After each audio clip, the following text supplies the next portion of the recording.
At what point are we going to be done with the USGA? The weekend was just another example of just how inept they are.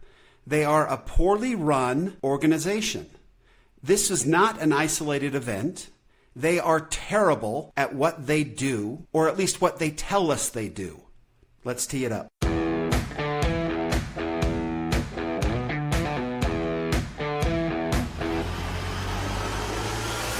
Welcome to Data Access Golf, your home for rapid golf improvement. And now, from the thin air of the Rocky Mountains, next on the number one tee, your host, Aaron Stewart. Hello, everyone. Welcome to another episode of Data Access Golf, the podcast. This one is going to be a little bit different. It's going to take a somewhat of a negative tone, only because of the subject matter. And the subject matter is the USGA, and there is not a lot positive about the USGA at this particular point in the history of golf. And that is a problem. The USGA has embarrassed themselves and, by relation, the game of golf for a number of years. This has gone on for far too long. I'm going all the way back to 2004 Shinnecock, when the course was a disaster. That tournament was a complete joke. And then we revisit Shinnecock with all of that discussion of how bad 2004 was, and that maybe the USGA can show us that they've learned something, and they have learned nothing. They lost the golf course. Even Zach Johnson at that time, I don't know if you remember his quote, he said, they've lost the golf course. It was a joke. We had to watch Phil Mickelson bat around a putt to get out of there. We had to listen to Brooks Koepka talk about, well, I don't know if it's even going to be playable tomorrow, before he won. Again, the USGA was a disaster. We look at what Davis's comments at that tournament were preposterous. He said, we missed it a little bit with the wind. A little bit? The course was a disaster. The course was lost. They are just not good at making contingency plans. They are not good at looking at everything that could possibly go wrong, which essentially means that they are a bad organization for what they are trying to accomplish. They do not have the systems in place to make sure they make good decisions when things change. They have no fallback plan. And arguably, they have no plan. And that's a problem. Now, I speak to this as I have a doctorate. I apologize. Nobody wants to hear anybody or even just brag. I have a doctorate. It is in organizations and management. And so I have a bit of a passion for watching organizations and seeing how they work. And there is nothing that lets me believe that these guys care in the least bit about what they're attempting to do.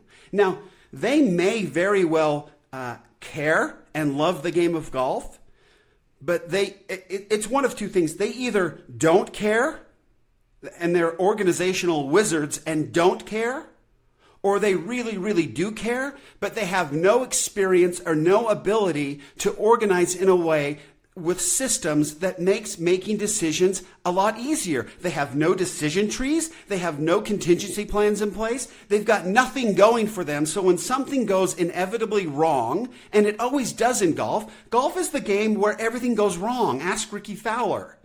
They have no way to deal with it because they have no foresight, no organizations, no organizational structure. They don't know what they're doing.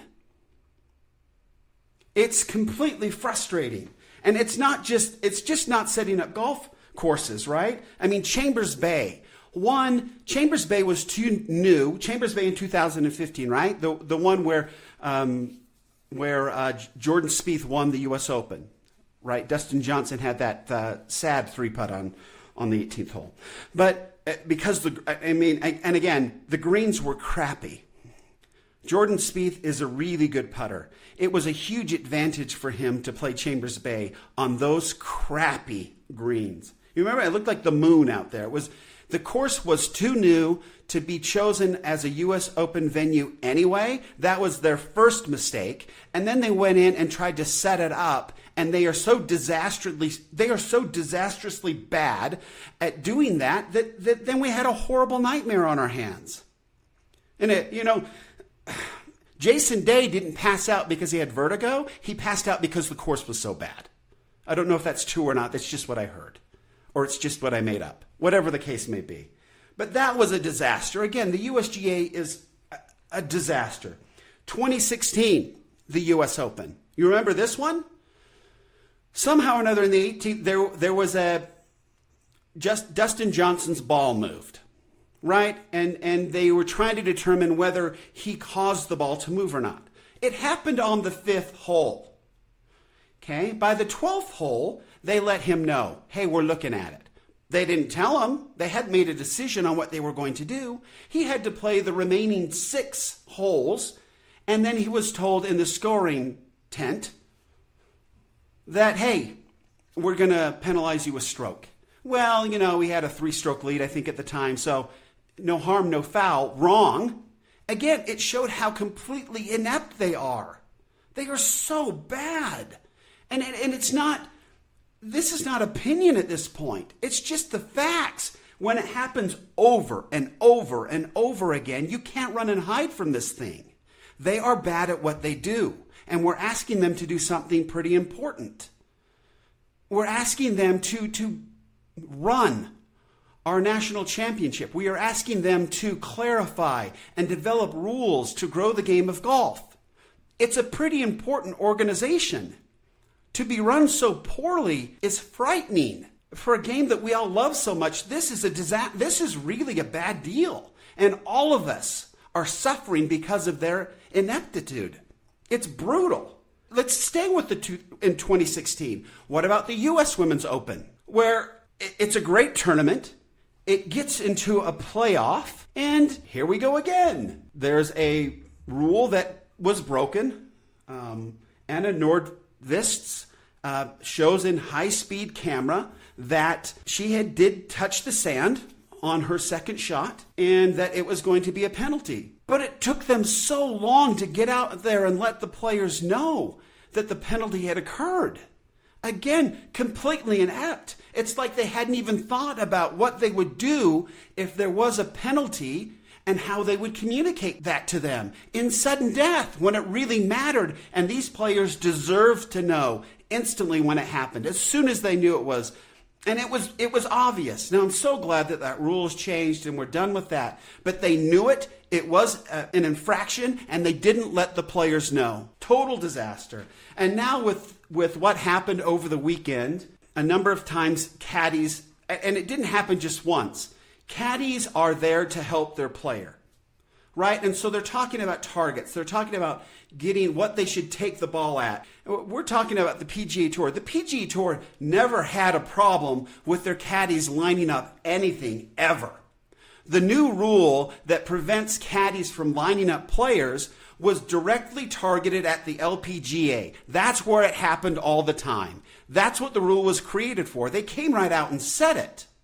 The PGA Tour has never had a problem with this rule. It hasn't been a problem on the European Tour, where this was enforced, a 2-stroke penalty was given. This hasn't been a problem here on the PGA Tour in the US. It's never been a problem. And yet they assessed a penalty for something that turns out wasn't a penalty, right? The penalty was assessed, and then they took it back later when they took time to look at it. Are you kidding me? Were these rules ever vetted out? Did they think about the consequences? Did they just simply go through the process? It was never a problem in the PGA Tour. Why are you penalizing right now? And then it turned out to not be a problem anyway. The Ricky Fowler thing, I just can't even, as Ricky Fowler is standing up away from his ball, where he's dropped his ball, but in the middle of a rainstorm, on wet grass, Ricky Fowler takes a drop, goes up to look it over on the green, and his ball trickles in and dumps into the water. And he's penalized for that. That's a dumb rule. If you haven't addressed the ball, if you haven't made the ball move with your club, why does it count as a stroke? The whole purpose of golf is to hit a ball and make it go where you want it to go and hopefully do what you want it to do and go in the hole. We're trying to show our skill. Let's make it a game of skill. That was a disaster. Again, a stupid rule. And then finally, to end the discussion, this sort of puts it all together for me. And this is where I say to everybody, the USGA has some serious problems. And this is kind of what wraps it up for me. You've got a new rule where you can leave the flag stick in. And when we see players sort of wrestling with whether to do that or not, we've had Bryson DeChambeau come out and say unequivocally you should leave the pin in. That Bryson DeChambeau is a bit of a, they call him a mad scientist. He looks at the data. Dave Pelz did extensive and exhaustive research on this years ago, decades ago. And it is an advantage to leave the pin in if it's made of fiberglass. Fiberglass takes velocity off the ball, pin acts as a backboard, forces of gravity become stronger and pull the ball into the hole. Okay? That's just fact. Why did the USGA change the rule, the flag stick rule, to speed up play? They didn't look at any other factor. This is how inept they are. They did not intend to make the game easier, but they did. Because they did not do their research. They did not, as an organization, turn over every stone. And look, it's not like it was hard to find. Go to your computer and search flag stick research. Dave Pelz's research will come right up there. It's not like it's hidden under a rock. It's not like it's hidden in the archives in the Vatican. It's available to everybody. But either they don't know how to do a Google search, or they just don't care, or they don't have a good enough organization to actually do any research. And so now we're getting rules changes that haven't been vetted out, that have not been put in practical play to see how they work. It's a disaster. I was excited about the new rules, but I made the assumption that they had done their research, that they were responsible as an organization and had looked at this at all sides, but they haven't. We don't know what disaster's around the corner next, but we know because the USGA was involved, there are more disasters coming.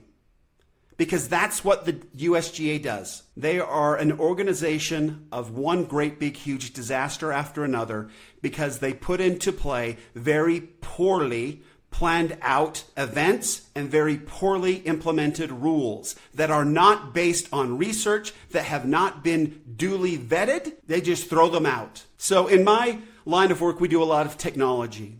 And it's like a programmer. Programmers are notorious for handing you a bunch of code and telling you it's awesome. It's great. Well, if you took that code and just pushed it out to the public, you would absolutely go bankrupt the next day because the code always has bugs in it. The code never works the way it should, and you have to go through and vet it and try it. You go to alpha test, beta test, you run through everything to make sure that the technology works the way you think it should. And only when you have done that a few times, and if you're going to put it out before you know it's completely vetted, you let everybody know we're in beta. And please, it's technology we want you to use and try it out, but it's in beta. Please let us know of anything you find, any bugs or whatever. And then you better be ready to move on it. It's hard to get code exactly right. I realize that it's going to be hard for rules to be exactly right. But at least tell us, hey, you know what? We haven't vetted these rules out. We're in beta. Please give them a try.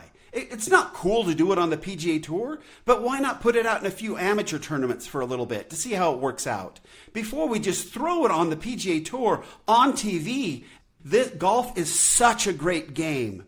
And to leave it to a group of unorganized, inept individuals, and I'm sure they're great people, but together as a collective, they are doing this game a great disservice right now. They are dishonoring this game for what it is. The history of this game, all of it. The rules do not need to be this complicated. I am tired of hearing that the interpretation can go so many different ways that we have to be very, very detailed.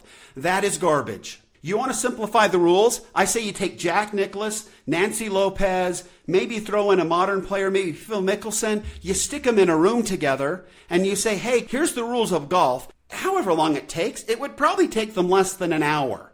They would come back and hand you a set of rules that would be perfect for the game of golf. And then no more USGA. We don't need them. As far as the US Open goes, hand that over to the PGA Tour. Hand that over to a sponsor of the US Open.